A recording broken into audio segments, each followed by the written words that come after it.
If you have a puppy, there's no doubt that potty training is way at the top of your list. Modern Puppies has come up with a really innovative way to help out with the potty training process. This is exactly what you need, Argyle.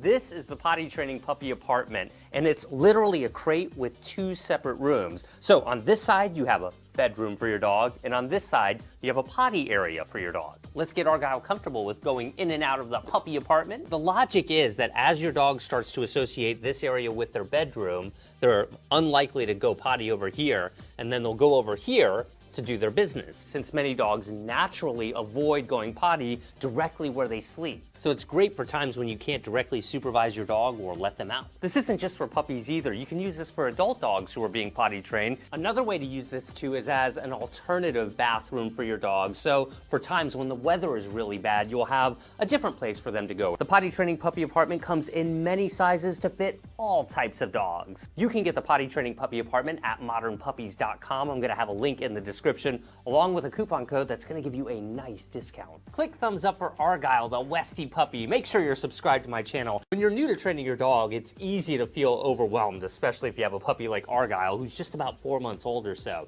But today we're gonna cover some things that you can do to dramatically accelerate your puppy or dog's training. Number 1, show your dog the world often. In other words, training can't just be limited to your living room inside your house or even your yard. It's vital to set aside time to give your dog plenty of field trips, and it won't be realistic to get your dog to listen to you everywhere if they're not first familiar with everywhere. Particularly in the beginning, set aside time to take your dog to nearby parks, new parts of the neighborhood, friends' houses, and any other places you can think of. If you have weekends off, be sure to dedicate a large portion of that time to going to new, stimulating places with your dog, especially during their first year of training. Until your dog gets ample exposure to the world, it's not realistic to expect them to generalize ideal behavior in these places. Trust me, the more that you make this a priority, the smoother your training is going to be.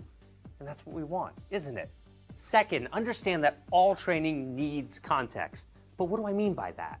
Teaching a dog how to listen contextually requires tons of repetition and lots of varied training circumstances. So while your initial training is probably done in a distraction-free setting like your house, for example, when you have your dog stay before you give them their meal, you'll want to then focus on quickly varying the context in which you ask your dog to do things, like stay in this case. For example, practice randomly asking for their attention when they're not expecting it. Hey.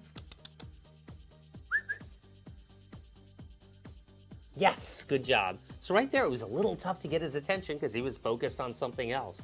But I stuck with him and I just kind of waited for him to look back at me, and I was right there to reinforce him with a treat. In other words, to let him know that when you pay attention to me, even when you're not expecting it, I'm going to make sure that I make your life great. That's what you've got to get in the habit of doing. You can't just limit your training to these dedicated 5 and 10 minute sessions. If you get really good at getting your dog's attention on you whenever you ask for it, you'll be able to teach them just about anything and get them to listen to you almost all the time. But it takes practice. Teaching things like sit, stay in this environment is going to be a lot more challenging, so you got to do this a lot, stay. You'll want to do lots of training sessions each and every week during that first year of training. For example, when you have guests over, you'll want to practice sit and stay and look at me, because that's a major variable change. And anytime you change a variable with a dog, you always want to keep in mind that that makes it a little bit more challenging for them. In other words, teaching your dog stay one way doesn't equal stay all the time. How do you do that with your legs?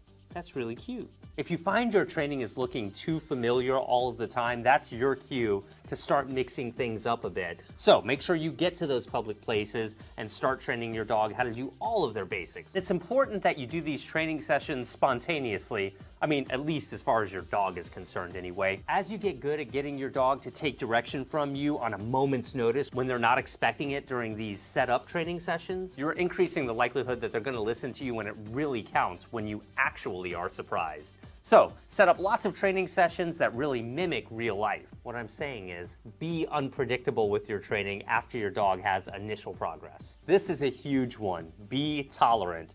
I admit, this is easier said than done, particularly with young dogs. If you have a new dog or you've decided that you want to train them, keep in mind things like crying throughout the night or play biting or potty accidents are virtually guaranteed. The best teachers are the ones who are very consistent. So just implement what we cover on my YouTube series very often for your general training, and you'll be in good shape. Understand that it often takes weeks to months to get these habits under control. I can totally see why there's some confusion with this, because when we teach our dogs basic concepts like sit or lie down or stay, most dogs will really pick up on those concepts within just a few training sessions. When it comes to things like jumping, play biting, or house training, these issues can take considerably more time to resolve than those basic obedience things that you work on. It's not intuitive for dogs to just calm down when they're excited or not use their mouth to interact with anything and everything. That's because behaviors like this are natural and instinctive for your dog. In other words, they're a lot less voluntary. Being aware of this and really exercising tolerance will propel your training success faster than you might have imagined. By the way, have you noticed how good Argyle is being right now? He's been lying down and staying. I'm gonna go ahead and give him a treat there. I like that he's behaving that way. Sometimes we forget that we need to reinforce behaviors even when we're not asking for them. This is probably one of the least intuitive things for us as people. Get your very own Potty Training Puppy Apartment at Modern Puppies below. I'm gonna have a link and a special coupon code in the description that's gonna give you a great discount on any order.